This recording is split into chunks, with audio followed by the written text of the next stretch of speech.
Hello, madam. Welcome to our show.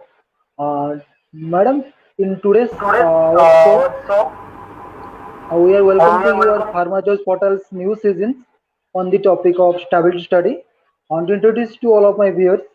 Madam is a head quality assurance in a reputed pharma industry. He contains numbers of experience with her, and we also grateful to madam to give her some times on our seasons. Uh, Madam, welcome to our show again. You Thank can you, proceed, Durga madam. Prasanna ji. Thank you, Durga Yes. Prasanna ji, for giving such a nice introduction. So, I first of very all, I must welcome all my viewers and all my the persons who are connecting live through this session from India and abroad.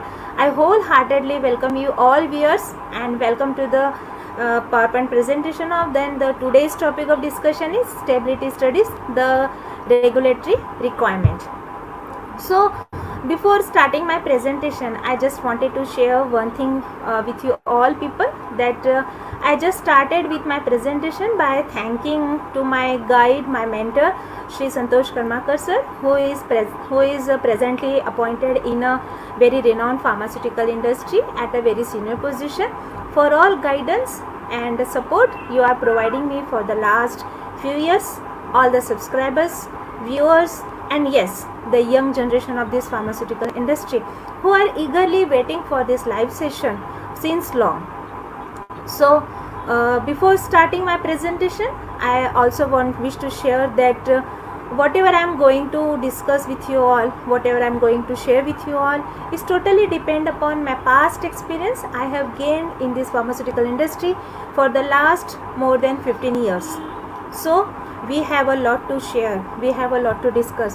So let's start today's topic of discussion, that is the stability study, the current regulatory requirement.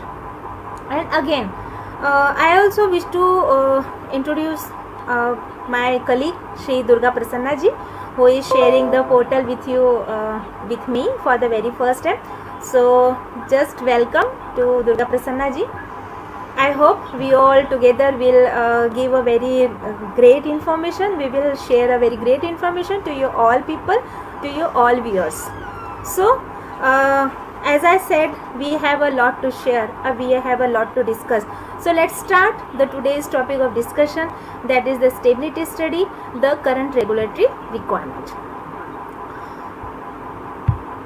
So my presentation starts with a disclaimer that the view and opinion expressed in the following PowerPoint slides are those of individual presenter and should not be attributed to any organization with which the presenter is employed or affiliated. So with this disclaimer, I always start my presentation, PowerPoint presentation, that by disclaiming that all are the information that I have put in my presentation is totally depend upon my past experience I am gaining from this pharmaceutical industry. So the content of today's presentation is the start with the objective of the stability studies, then scope of stability studies, purpose, types of stability studies, then stability zones as per ICH guideline, rationale of stability study, advantages of stability study, variables affecting the stability studies, dosage form consideration for stability studies, bracketing and matrixing, and finally the evolution. There may be some other contents that we have to include in this stability studies, but as I said that it is very difficult to conclude the total content of this stability studies in a very short time period. So I have taken very few important points, very few important subjects for this today's presentation. So starting with the objective, what is the objective of stability studies, why we all are perform the stability studies? So it is to be done, it is to be determined how long a pharmaceutical product of any dosage form, whether it is a tablet, capsule, liquids, or the soft gelatin capsule, ointment, pessaries, whatever it may be, it can be stored at specified condition without any degradation till the shelf life. Suppose we have given a estimated shelf life of any drug to either a 24 months, 12 months, 18 months or 36 months. It should be stable without any degradation till the whole shelf life. So this study helps to determine the shelf life of the product. As per the report of the study, the expiry date of the product is fixed. So at the end of this session, we may also come to know that how based on the stability studies, how we can determine the shelf life, how we can estimate the particular life of the drug till the shelf life without any degradation. Then scope. It is used to provide evidence as how the quality of the drug product varies with time, establish the shelf life for the drug product, determine the recommended storage condition, and determine the container closure system suitabilities. So these are the scopes of this stability studies. Then what is the purpose? How and why the stability studies are performed in this industry?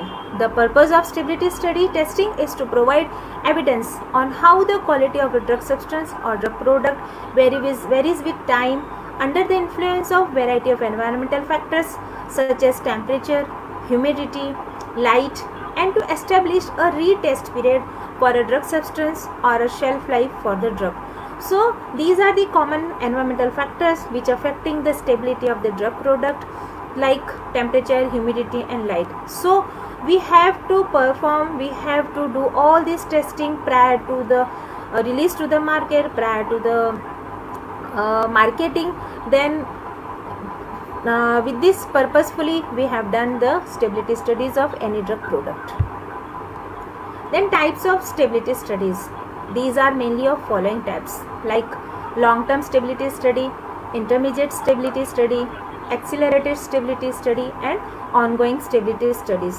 The temperature and the time requirement for all these stability studies we will discuss in the next coming slide. So what are the stability samples? For carrying out any of the stability studies we need samples. So how we can determine what are the samples which is to be analyzed during the shelf life?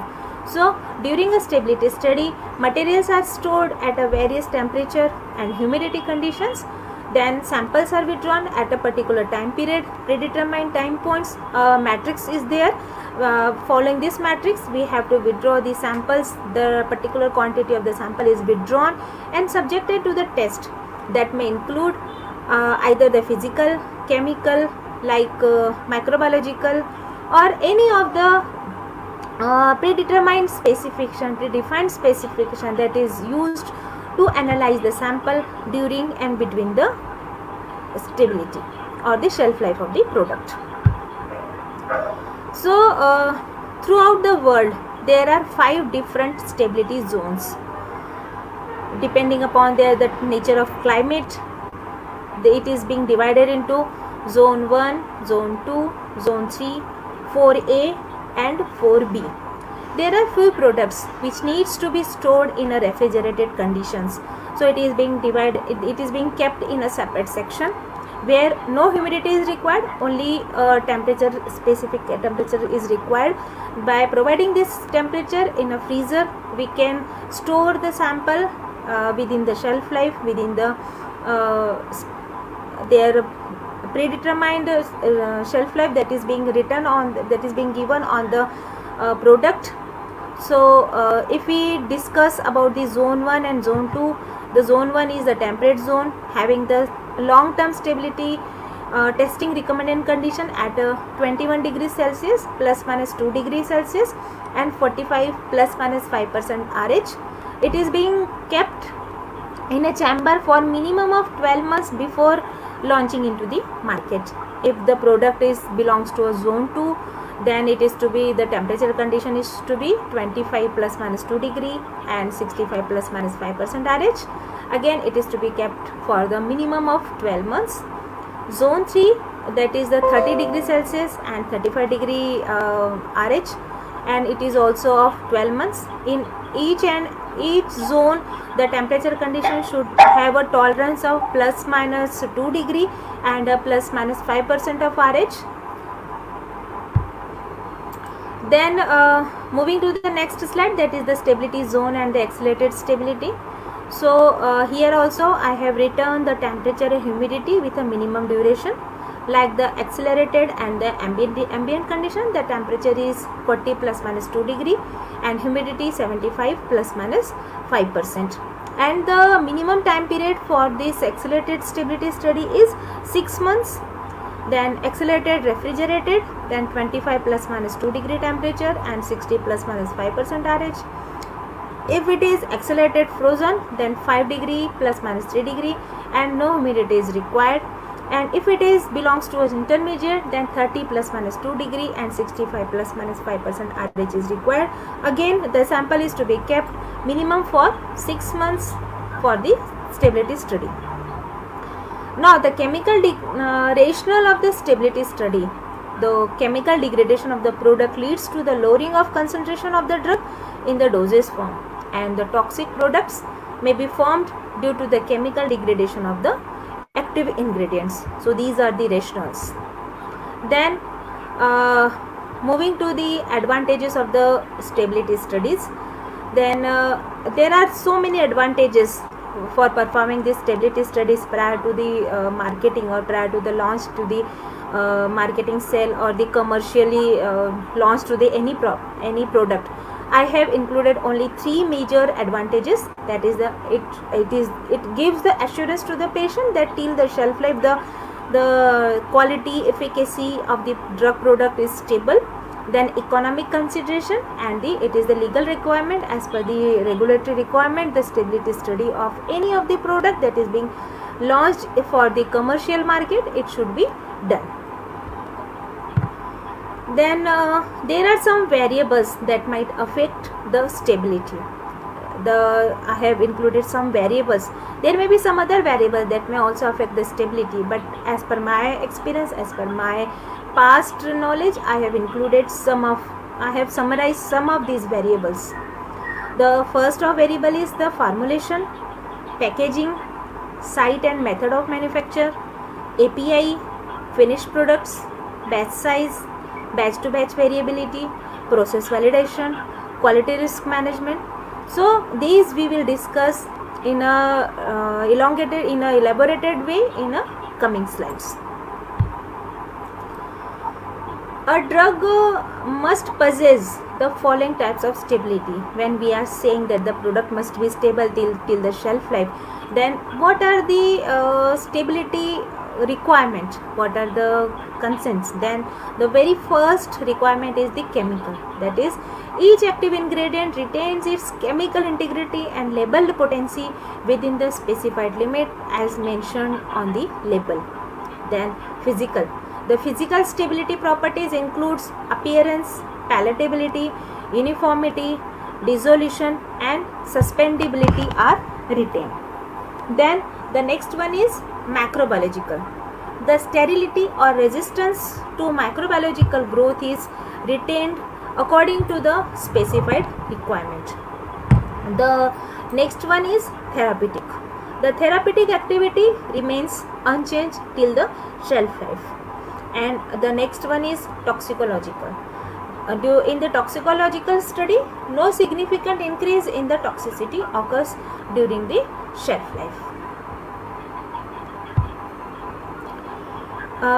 While performing the stability studies, it is being divided into 6 different stages that we will discuss one by one here. In the first stage, early stage stress and accelerated testing with the drug substance. In the stage 2, we have to perform the stability on the pre-formulation batches. In the stage 3, stress testing on the scale-up batches. So we have to perform the stability studies in a stage-wise manner as defined in the regulatory. Stage 4, accelerated and the long-term testing for registration purpose ongoing. Then stage 5, the ongoing stability testing. Then stage 6, follow-up stability studies to be performed. So by following these 6 different stages, we have to do the stability studies of any drug product.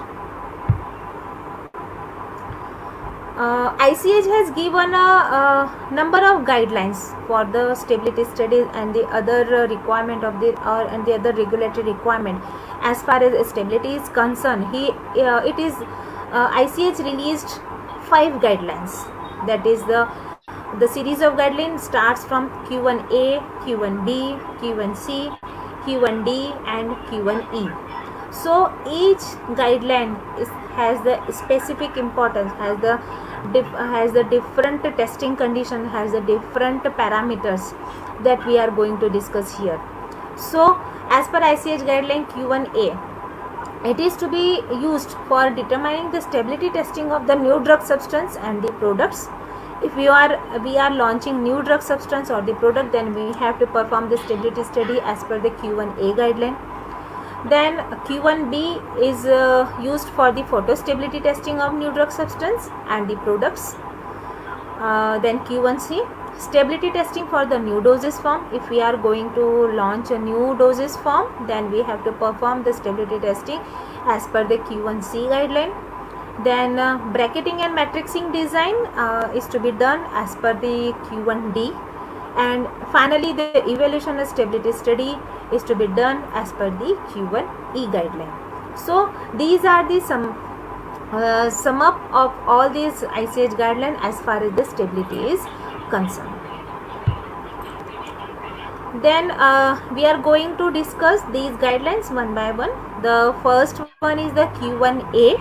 So I have mentioned some contents like general aspects of this Q1A guideline, then how the batches are to be selected, then container closure system, then specification of this drug product, testing frequency, storage condition, stability commitment, evolution and statement, and the labeling of this new drug product, that we are going to discuss one by one in the coming slides.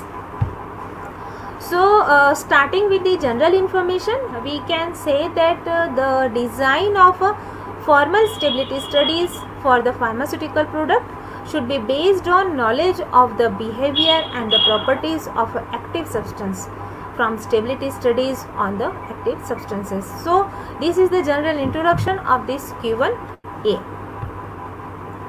Then if we are going to analyze the samples as per the Q1A, then how the batches to be selected.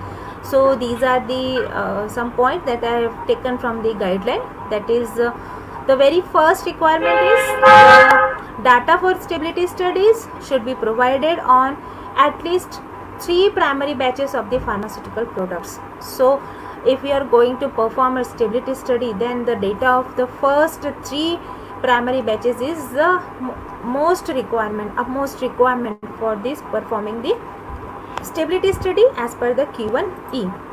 The primary batches should be of the same formulation, and it is the another major requirement how the batches are to be selected and packaged in the same container closure system as proposed for the marketing. So we can say that if we are going to perform a stability study, then it should be of all the batches having the same formulation and all are having the same container closure system as proposed for the marketing. Then we can take the batch for the Q1 for the stability testing. Then the next requirement is the stability study should be performed on each individual strength and container size of the drug product unless bracketing or matrixing is applied.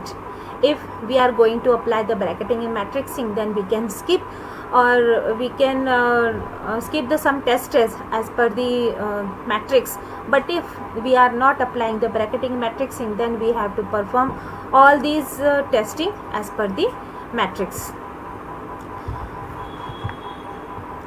Then the container closure system. The stability testing should be conducted on the dosage form packaged in the container closure system proposed for marketing. Include, add as appropriate, any secondary packaging and the container label. So we can say that the container closure system should be as defined in the stability of the or the outer container that is being mentioned on this product specification. The testing should cover as appropriate the physical, chemical, biological and macrobiological attributes, preservative contents, for example antioxidants, antimicrobial preservative, and analytical procedures should be fully validated.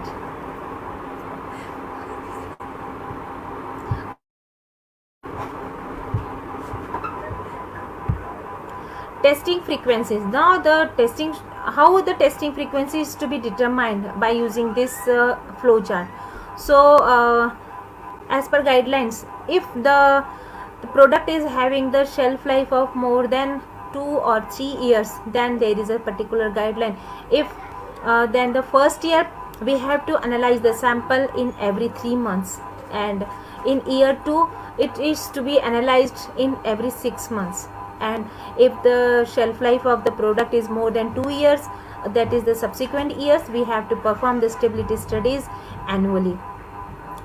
All accelerated at the accelerated storage condition, we have to perform the only the 6 month study, that is the minimum 3 point including, that is the initial 0 month, 3rd month and the 6th month.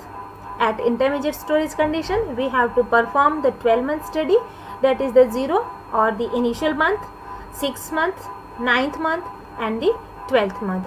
So it is a prime requirement of any product before launching to the market that we have to perform the stability testing real time or the accelerated time, minimum of 6 months and the 12 months. So the coming to the storage conditions, drug substances should be evaluated to test its thermal stability, its sensitivity to moisture or the potential solvent loss if applicable.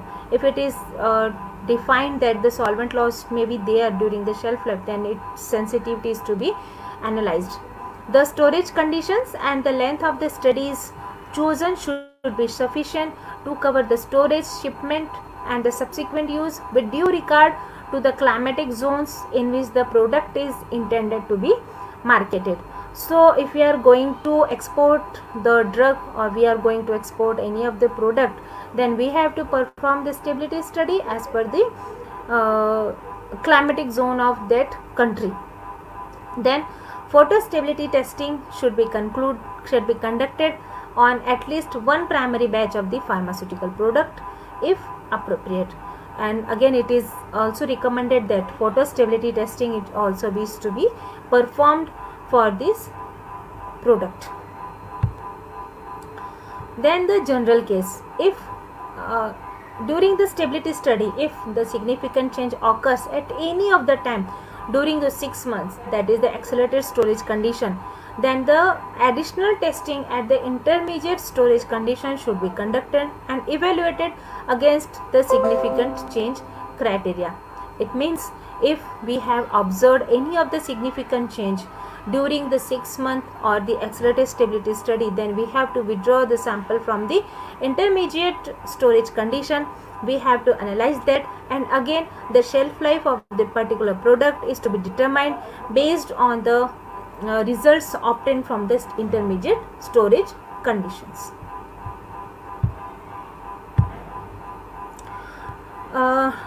As I am saying that the significant change, now the what is significant change? When it is to be said that the significant change has been done, significant change has occurred on our product. So these are some points that I have summarized that is to be said that the particular change is to be come under the category of the significant change. The first one is 5% change in assay from its initial value. For example, the initial assay is of we get that is of 99%, and suddenly during the stability study if we get the assay result around 93 or 92%, then there is a decrease of 5% in the assay limit, then it comes under the significant change. Any degradation product exceeding its acceptance criteria, failure to meet the acceptance criteria for appearance, physical attributes and functionality test, For example, color, phase separation, resuspendibility, caking, hardness, dose delivery, and however some changes in the physical attributes like softening of the suppositories or the melting of the cream, these also comes under the significant change. Again, failure to meet the acceptance criteria for pH or failure to meet the acceptance criteria for dissolution for 12 doses units. These are some examples of these testing results that if we observe all these test results, then it comes under the category of the significant change. Now come to the evaluation, how the data is to be evaluated. A systematic approach should be adapted in the presentation and the evaluation of the stability information. Minimum of the 3 batches of the drug product was tested, as I also said in the earlier slide. If the analyst found the batch to batch variability and if it is within the range, then only it is to be accepted. It clearly indicates that if we don't get any significant change or we don't get any variability that is under the range, then the testing results is to be accepted. Moving to the next, that is the ongoing stability studies. The purpose of this ongoing stability study is to monitor and determine that the API and FP remains within the specification under the storage condition within the retest period or the shelf life of all future batches. It should describe in a written protocol. Everything should be in a written note. It should include at least one production batch per year, tested at least annually. It means annually we should test, we should analyze the sample. At least minimum one production batch or the one commercial batch should be kept in the stability chambers. An ongoing study should be conducted after any significant change to the manufacturing process or container which may impact stability. Then quality parameters. What are the quality parameters? The stability study should include testing of those attributes of the drug product that are susceptible to change during the storage and are likely to influence the quality, like influence the quality, safety or efficacy. For example, I have taken the example of tablet. In the tablet, appearance, hardness, friability, moisture content, dissolution time, degradants, assay and microbial purity. So these are the quality parameters that might change during the storage and are likely to influence the quality, safety or the efficacy of the drug. So here I have taken some doses from consideration, like the tablets. In the tablet we have to evaluate the appearance, color, odor, assay, degradation products, dissolution rate, moisture and friability. In case of hard gelatin capsule, some of parameters are the same as we have taken for the tablets, just we have to include the microbial limits. Then again, as we move to the soft gelatin capsule, some of the parameters are also same as in the previous doses form, just we have to include the pH and the leakage that of the soft gelatin capsule. In emulsion, appearance, color, odor, assay, degradation, microbial limit, pH, viscosity, preservative content, dissolution of the dispersed phase globules. So these are the some parameters that may affect during the stability. Then oral solution, oral suspension, oral powder, inhalation and nasal sprays. So some of the parameters of all these doses form are similar. Some of may be omitted, some of may be added on as per the depend upon the doses form of that particular drug product. So we can evaluate by following all these testing parameters during the stability studies.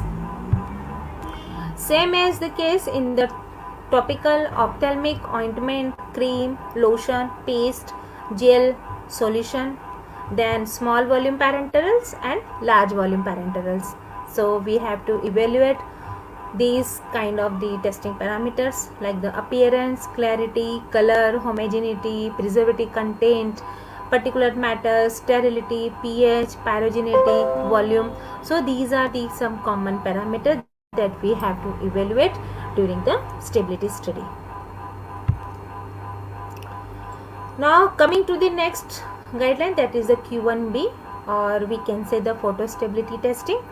It includes at least single batch to be tested on the drug substance, test on the drug product in the immediate pack, and test on the drug product in the marketing pack. As always being I have said in almost all the slides that we have to analyze, we have to kept the sample in the stability chamber, that is directly to be for ready for the shipment or directly for the marketing purpose. So for performing the photostability study, we have to take the light source. So there are two options, like in option 1, like the artificial daylight lamp combining both visible and UV light. In option 2, cool white fluorescent and near UV lamp of ranging from 320 to 400 nanometer, and the output similar to that specified in ISO 10977. So it is being clearly stated that if we are going to perform the photostability study, then the light required for performing this study should be the output similar to that specified in ISO 10977. Now moving to the next Q1D, that is the bracketing and matrixing. That is the important aspects in this stability study. By using this bracketing and matrixing, we can reduce the stability testing of some products or the same strength or the same container closure system. So how we can reduce this stability testing, that is being explained in this bracketing and the matrixing. So starting from the bracketing, it is design of stability schedule such that only samples on the extremes of the certain design factors like the strength, packaging size are tested at all time points as in full design. Bracketing is applicable if the strengths are identical and very closely in the composition. For example, for a tablet range made with different compression weights of a similar granulation, it also can be applied to a different container size or different fills in the same container closure system. So these are the some primary conditions that where we can apply the bracketing design of the stability testing. So in this table I have explained the bracketing design, how it is to be performed. So in this table I have mentioned the pack type, then label claim and the batch number that is being denoted as X, Y and Z. They are having the three different strengths, that is 10 mg, 20 mg and the 30 mg. So having the three different strengths, they are being packed in a HDPE bottle of 30 tablets, 100 tablets and the 1000 tablets. So in the figure, T denotes the sample to be tested, and the highlighted tested, that is denoted by the yellow color dash. It is defined that we can skip the testing in this time period. Like if we are going to analyze, if we are going to apply the bracketing design, then we can analyze the samples for the minimum and the maximum strength, that is the 10 mg and 30 mg. If we are getting the satisfactory result, then the testing we can skip the testing of the 20 mg. Again at the same time, as we are having the same container system, only the fill of the tablets are the quantity is different, like 30 tablet, 100 tablet and 1000 tablet. So as far as the container closure container system is concerned, we can skip the testing of this HDPE pack of 100 tablets. It also indicates that if we take the minimum quantity of tablet, that is the 30 tablet, and we are going to analyze the maximum quantity of tablet, that is 1000 tablet. If we are getting the satisfactory results in the minimum and the maximum container closure system, then it is understood automatically the HDPE pack of 100 tablets, it is fulfilling all these requirement of the stability testing. So by using this design, by following this formula, we can apply the bracketing design of these 3 different strengths of having the 3 different filling of the container closure system, and with the help of this we can apply to other products also, to other container closure system also. Then following with the matrixing, it is a design of stability schedule, selected subset of the total number of possible samples for all factors. Combination is tested at a specified time point. At a subsequent time point, another subset of samples for all factor combination is tested. The design assumes that the stability of each subset of sample tested presents the stability of all samples at a given time point. So we are doing this matrixing on the basis of 1/2 reduction and 1/3 reduction method. So we are following these 2 technologies, we are following these 2 methods for applying this matrixing to this stability design, stability schedule. So here is a table giving the matrixing design of the 3 different time points. The 1/2 in the very first table I have explained the 1/2 reduction in the real time, that is the first one is the time periods, that is the 0 month, 3, 6, 9, 12, 18, 24 and 36 month. We have the 2 subset of the 2 products, that is the S1 and S2. Both are having the 3 batches, batch number 1, 2 and 3, and these are the stability matrix, stability design matrix. So in this design matrix 1/2 reduction, we can say that there is a total 6 subset of the stability testing. Like 0 month, we have to perform the testing at all the time period, at all the batches, that is the 6 subsets, and every time period we can skip the testing of 3 subsets. Then you may ask that why 3 subset, why not 4 or why not 2? So let me explain why we are reducing the subset of the only 3 and not 2 and not 4. So friends, 1/2 reduction. 1/2 reduction means we are having the 6 subsets. 6 divided by 2, it gives the 3. So 3, we can skip the testing of the 3 samples or the 3 subsets during the time period. And again, another condition is, if you are skipping the 3 test series or the 3 subsets in the 3rd month, make ensure that it should not be skipped in the next subset, in the next time period. Like in the 3rd month, if you are skipping the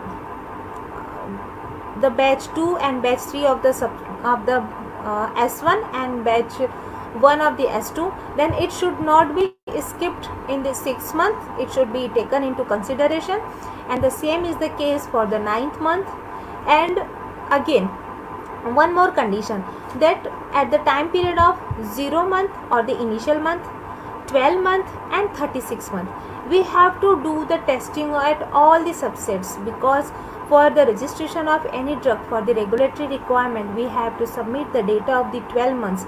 So in the 12 months or the 0 months, we can't skip any of the subset, we can't skip any of the testing parameters unless until there is some problem or there is some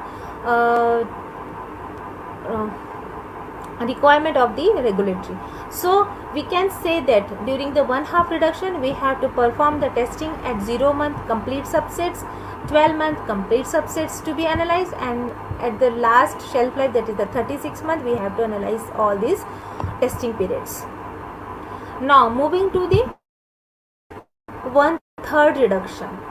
So friends, 1/3 reduction, again the same condition is applied. We are having the S1 and S2 having the 3 batches of each products, that is the batch 1, 2 and 3 at a different time point, 0 month, 3, 6, 9, 12 up to 36 month. So again here is the 6 subsets of the testing, and we are going to apply the 1/3 reduction of this matrixing design. So 6 divided by 3, it means we have to skip the testing, or we can skip the testing of only 2 subsets at each and every time point. That is, we can say that we are following the matrixing design as per the 1/3 reduction. Again the same condition is applied. We can skip the testing at 0 month, 12 month and the 36 month, and we have to perform all these testing parameters as per the specification. Again the same condition that we are going to apply, that we applied in 1/2 reduction, that make sure that the subsets are skipped in the previous time period. It should not be skipped in the next or the coming session of the time period. So by following this matrixing design of this 1/2 reduction and 1/3 reduction, we can reduce the stability burden or stability testing of the in the quality control laboratory.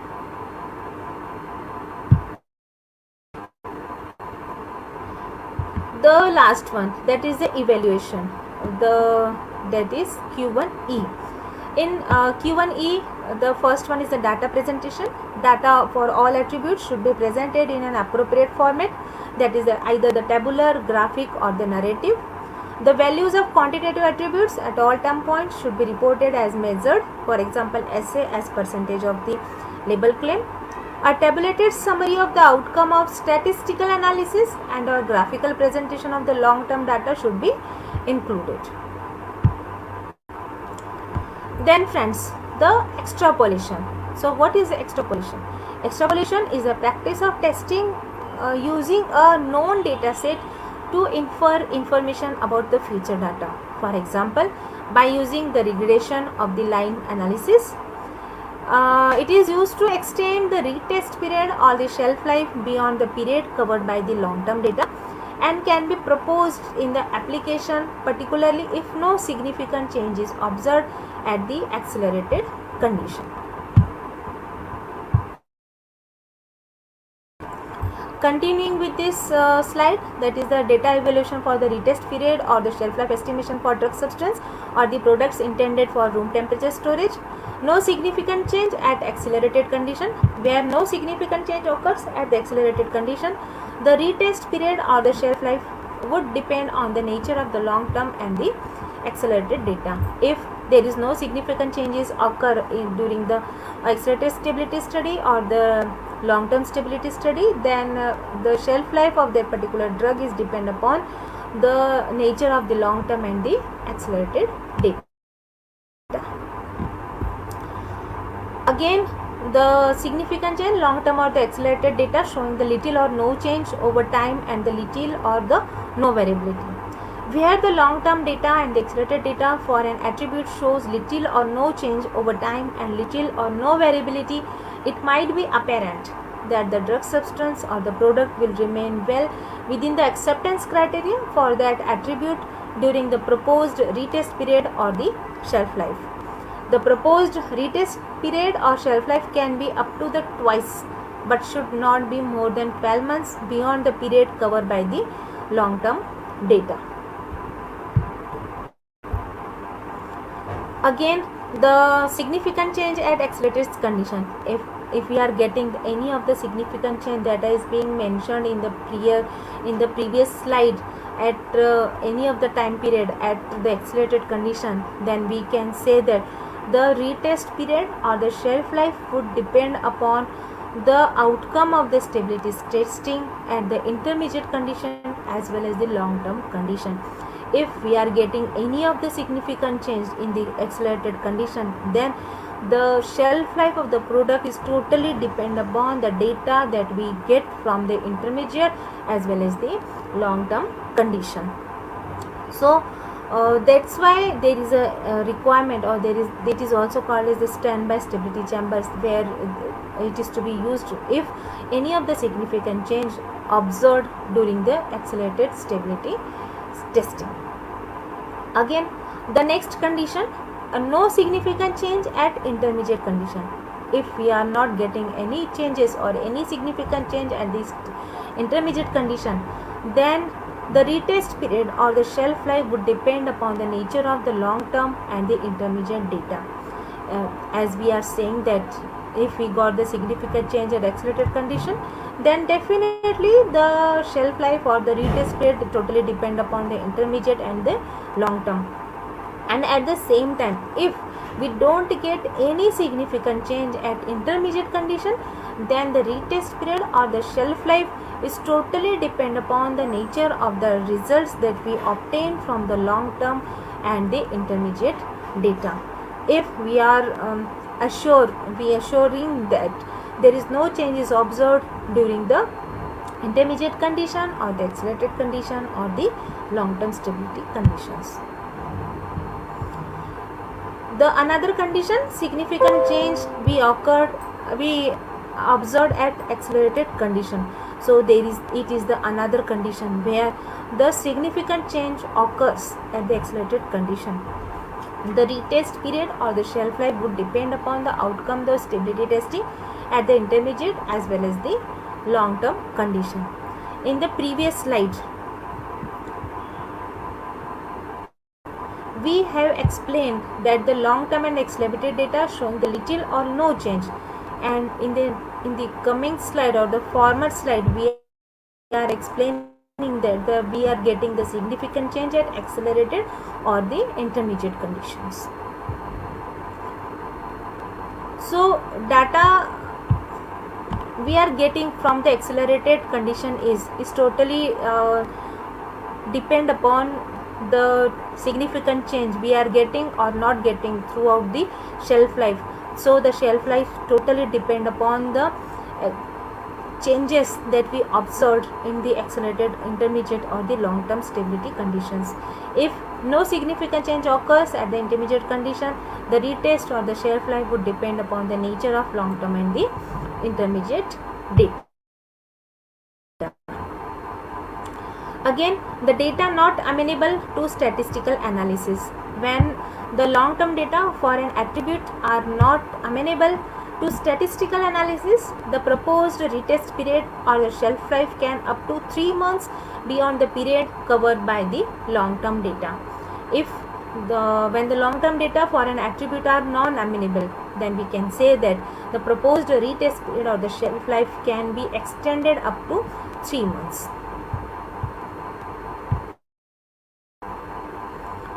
Then significant change at intermediate condition. There is another condition of this significant change if we are observed in the intermediate storage of the condition, where the significant change observed at intermediate conditions, the proposed retest period or the shelf life should not be more than period covered by the long term stability study.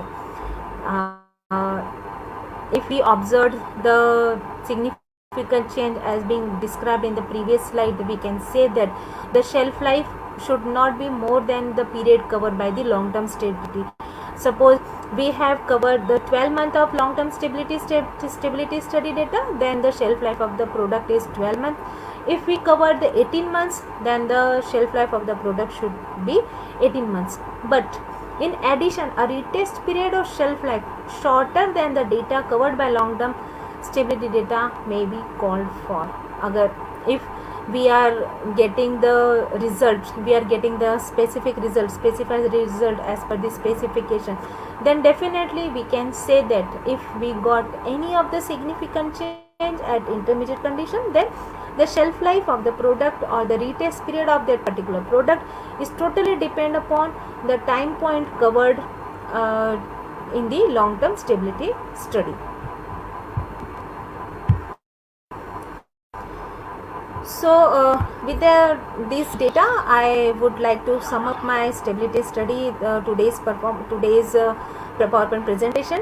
At the end of this PowerPoint presentation, I am sure you may be familiar with the ICH guideline, the scope, the objective, then its importance, then it's how the bracketing and matrixing is done, how the shelf life and the retest data it should be determined by using the significant change. If we get the significant change at any of the time period, like the accelerated or the intermediate or the long-term stability data, then on the basis of that we can determine that we can define the shelf life of the product that we are going to launch in the market or they commercialize the product. So thank you so much for this live presentation. You are sincerely alive through this session. So thank you Durga Prasanna ji and thank you Sanyasi ji for giving me an opportunity for sharing my knowledge to all viewers from India and the abroad. Thank you so much. Thank you, madam. Madam, so we have some questionnaire for you from our social sites. First of all, madam, from when says the stability fails, the product recall is happening. Kindly elaborate it. And second one is, and which if we, in our ongoing stability study in a station that we can take it 3 months or 6 months in long-term study, if the result of our stability samples in a particular station is found valid OS, then what can we do? Is it the right time to recall the products from market, or we can wait for your next station's result? Kindly, madam, please answer this. Madam. Hello. Madam.